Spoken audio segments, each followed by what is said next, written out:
Sveiki. Kodėl taip svarbu išmokti pasiduoti? Mes visą gyvenimą girdėjom, tu turi kovoti už vietą pasaulyje.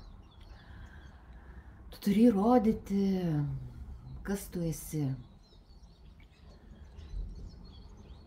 Tik nuo tavęs priklauso, kaip tavo gyvenimas klostysis, kokie įvykiai vyks ir taip toliau, ir taip toliau. Ir tai yra tiesa. Turiu galvoje paskutinį sakinį. Nuo mūsų tikrai daug kas priklauso, bet pirmiausiai nuo mūsų priklauso gebėjimas harmoningai gyventi tame, kas vyksta ir toje erdvėje, ir toje aplinkoje, ir tose situacijose. Kai mes kovojame ir bandome pasipriešinti, nebūtinai išoriškai, tai gali būti vidinė prasme, dažniau netgi vidinė prasme pas žmonės, vidinių monologų, minčių, jausmų. Išraiška pasireiškia pasipriešinimas tam, kas vyksta. Žmonėms sunkiausia susitaikyti ir kaip tas pasipriešinimas vyksta, pavyzdžiui, netgi, pradėkime nuo banalių dalykų, kas susijęs su santykiais.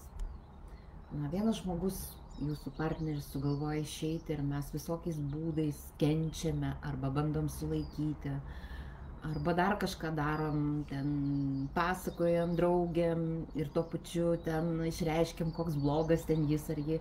Tai yra pasipriešinimo išraiška.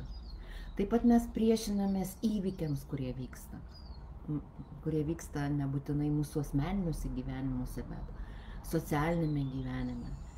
Ir mes bandome kovoti, bet tas kova, aš dar kartą pabrėžiu, jinai daugiau tokia vidinė, kada mes nepriimam to, kas yra, viduj nepriimam ir atsiranda tas toksai noras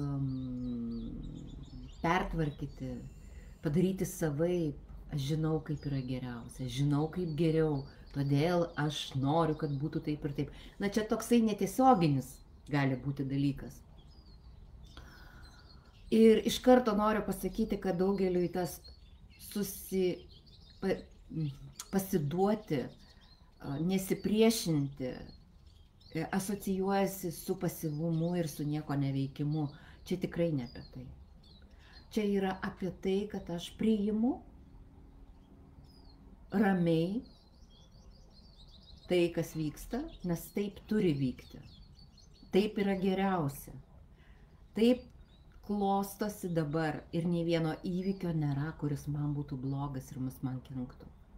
Jeigu jūs pažiūrėsite į savo įvykius gyvenimo, į situacijas, istorijas, kas buvo ir ką atnešė po to jų, jūs pamatysi, kad viskas neša tik tai evoliuciją. Nesvarbu, kaip skausminga tuo metu gali atrodyti. Kas dar vyksta, kada mes priešinamės ir neišeina mums pasiduoti. Pasiduoti tai reiškia ne kažkaip sumenkinti save, bet priimti atvirą širdim, atvirom rankom gyvenimą tokį, koks jis teka per mane. Be lūkesčių, be iliuzijų, tiesiog priimti. Ir kasgi vyksta, kai mes pradedam priešintis, tarkime, atsitiko kažkoks įvykis. Aš čia dažnai mėgstu savo gyvenimo duoti pavyzdžius, nes tai yra, man aiškiausia ir aš tai esu išgyvenus. Pavyzdžiui, aš pametu pasą Indijoje.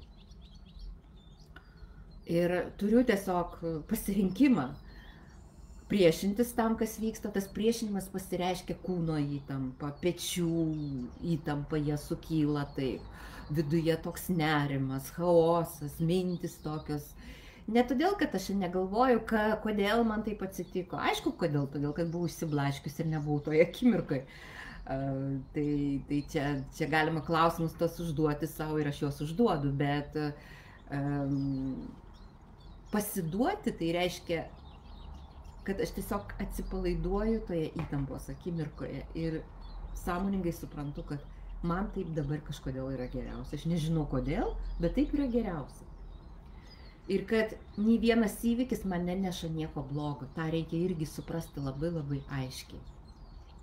Nors tai gal ir jūsų dabartiniam kažkokiam suvokimui, jūsų protui arba visuomenės opinijai visiškai priešinga mintis šita yra. Tačiau pabandykite ją išgirsti.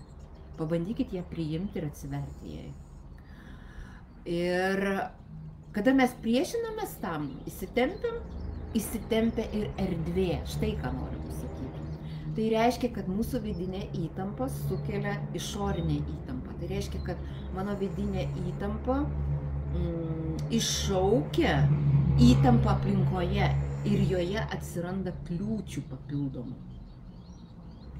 Jeigu jūs labai sąžiningai pražiūrėsit savo įvykius, pamatysite, kad taip vyksta. Taip vyksta iš tiesų. Ir erdvė aplink mus yra gyva.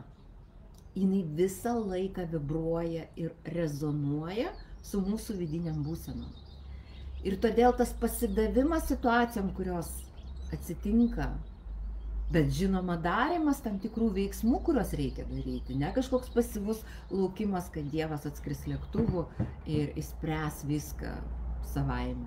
Be mano jokių pastangų, nors bilietą loterijos tai reikia nusipirkti, kad milijoną laimėtų.